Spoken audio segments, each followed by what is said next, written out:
Olá pessoal, sejam todos muito bem-vindos ao canal Alvorada Espiritual. Vamos dar continuidade ao estudo do livro O que é o Espiritismo. Antes da lição de hoje, vou pedindo para vocês se inscreverem aqui no canal, ativar o sininho para receber todas as notificações quando tiver um vídeo novo e deixar aquele like para estar ajudando o canal a trazer mais conteúdos assim para vocês e também levar esta mensagem, esse estudo para mais pessoas. Vamos compartilhar, porque doutrina espírita, o espiritismo é também caridade, tá bom? Máximas extraídas do ensinamento dos espíritos. O objetivo essencial do espiritismo é o adiantamento dos homens. Não é necessário procurar senão o que pode ajudar ao progresso moral e intelectual. O verdadeiro espírita não é aquele que crê nas manifestações, mas aquele que aproveita o ensinamento dado pelos espíritos. De nada serve crer se a crença não o faz dar um passo à frente no caminho do progresso e não o torna melhor para o seu próximo. O egoísmo, o orgulho, a vaidade, a ambição, a cupidez, o ódio, a inveja, o ciúme, a maledicência são para a alma ervas venenosas da qual é necessário cada dia arrancar algum pé e que tem como antídoto a caridade e a humildade. A crença no espiritismo não é aproveitável senão àquele que se pode dizer: vale o melhor hoje que ontem. A importância que o homem dá aos bens temporais está na razão inversa de sua fé na vida espiritual. É a dúvida sobre o futuro que leva-o a procurar suas alegrias nesse mundo, satisfazendo suas paixões, inclusive às expensas de seu próximo. As aflições na terra são os remédios da alma. Elas a salvam para o futuro, como uma operação cirúrgica dolorosa salva a vida de um doente e lhe devolve a saúde. Por isso, o Cristo disse: bem-aventurados os aflitos, porque serão consolados. Nas vossas aflições, olhai abaixo de vós e não acima. Pensai naqueles que sofrem ainda mais que vós. O desespero é natural naquele que crê que tudo acaba com a vida do corpo. É um contrassenso naquele que tem fé no futuro. O homem frequentemente é o artífice de sua própria infelicidade neste mundo. Que ele remonte a fonte de seus infortúnios e verá que são para a maioria o resultado de sua imprevidência, de seu orgulho, de sua avidez e, por conseguinte, de sua infração à lei de Deus. A prece é um ato de adoração. Orar a Deus é pensar nele, é aproximar-se dele, é pôr-se em comunicação com ele. Aquele que ora com fervor e confiança é mais forte contra as tentações do mal, e Deus lhe envia os bons espíritos para ajudá-lo. É um socorro que jamais é recusado quando pedido com sinceridade. O essencial não é muito orar, mas orar bem. Certas pessoas creem que todo o mérito está no tamanho da prece, ao passo que elas fecham os olhos sobre seus próprios defeitos. A prece é para elas uma ocupação, um emprego do tempo, mas não um estudo de si mesmas. Aquele que pede a Deus o perdão de suas faltas não o obtém senão mudando de conduta. As boas ações são a melhor das preces, porque os atos valem mais que as palavras. A prece é recomendada por todos os bons espíritos. Ela é, por outro lado, pedida por todos os espíritos imperfeitos como um meio de aliviar seus sofrimentos.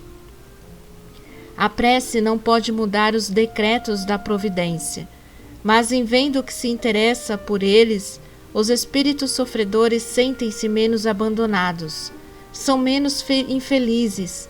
Ela aumenta sua coragem, excita neles o desejo de se elevar pelo arrependimento e a reparação, e pode desviá-los do pensamento do mal.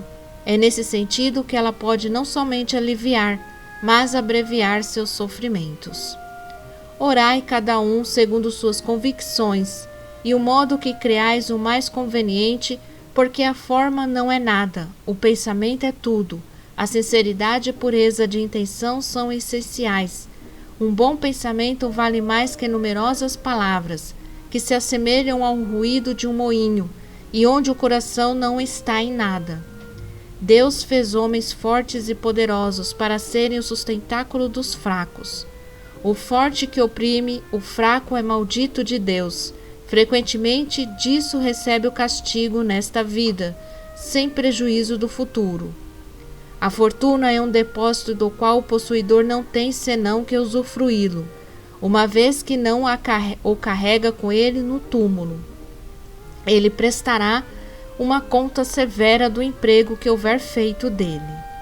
A fortuna é uma prova mais difícil que a miséria, porque é uma tentação para o abuso e os excessos, e é mais difícil ser moderado que ser resignado.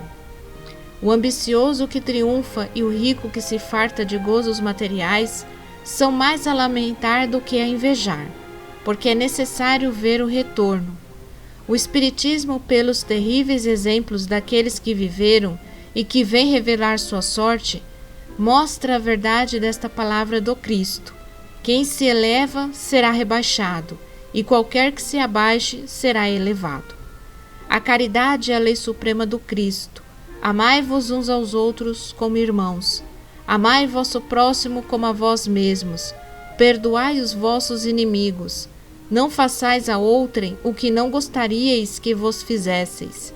Tudo isso se resume na palavra caridade. A caridade não está somente na esmola, porque há caridade em pensamentos, em palavras e em atos. Aquela é caridade em pensamentos, que é indulgente para com as faltas de seu próximo. Caridade em palavras, que não diz nada que possa prejudicar o seu próximo.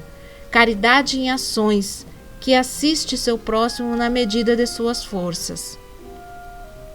O pobre que reparte seu pedaço de pão com um mais pobre do que ele é mais caridoso e tem mais mérito aos olhos de Deus que aquele que dá de seu supérfluo, sem de nada se privar. Quem nutre contra seu próximo sentimentos de animosidade, de ódio, de ciúme e de rancor, não é caridoso.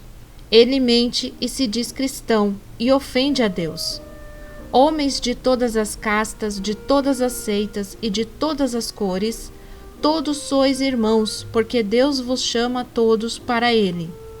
Estendei-vos, pois, a mão, qualquer que seja a vossa maneira de adorá-lo, e não lanceis anátema, porque o anátema é a violação da lei de caridade proclamada pelo Cristo. Com o egoísmo, os homens estão em luta perpétua, com a caridade estarão em paz.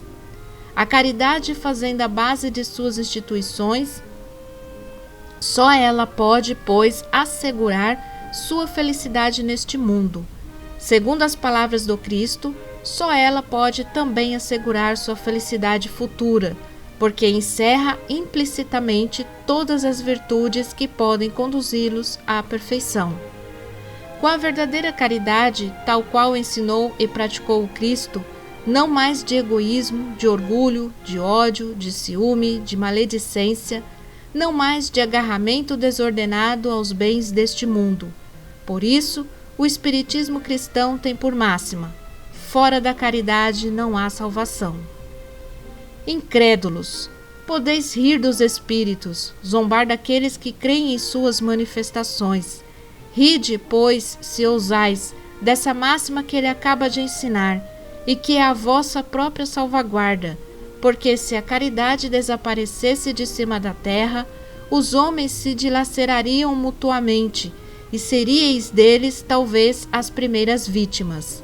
Não está longe o tempo em que esta máxima, proclamada abertamente em nome dos espíritos, será uma prova de segurança e um título de confiança em todos aqueles que a carregarão gravada em seu coração. Um espírito disse: zombe-se das mesas girantes, não se zombará jamais da filosofia e da moral que delas decorrem. É que, com efeito, hoje estamos longe, depois de apenas alguns anos, desses primeiros fenômenos que serviram um instante de distração aos ociosos e aos curiosos. Essa moral, dizeis, é antiquada. Os espíritos deveriam ter bastante espírito para nos dar alguma coisa de nova. Frase espirituosa de mais de um crítico. Tanto melhor. Se ela é antiquada, isso prova que é de todos os tempos, e os homens não são senão culpados por não tê-la praticado, porque não há verdades verdadeiras senão aquelas que são eternas. Os espíritos vêm vos chamar, não por uma revelação isolada feita a um único homem, mas pela voz dos próprios espíritos, que, semelhante à trombeta final, vem proclamar-vos: crede que aqueles que chamais mortos estão mais vivos que vós, porque eles veem o que não vedes, ouvem o que não ouves.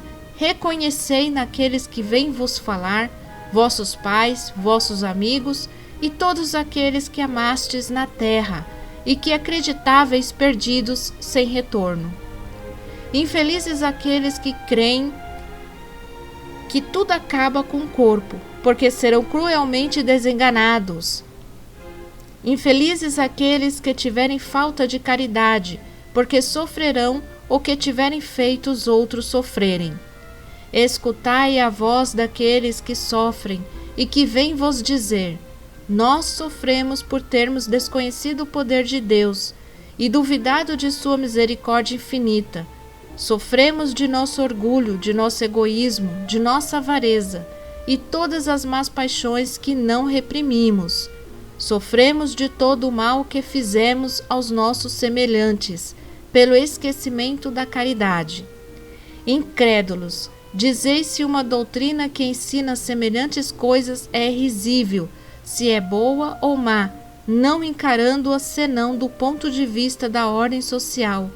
Dizeis se os homens que a praticassem seriam felizes ou infelizes, melhores ou maus.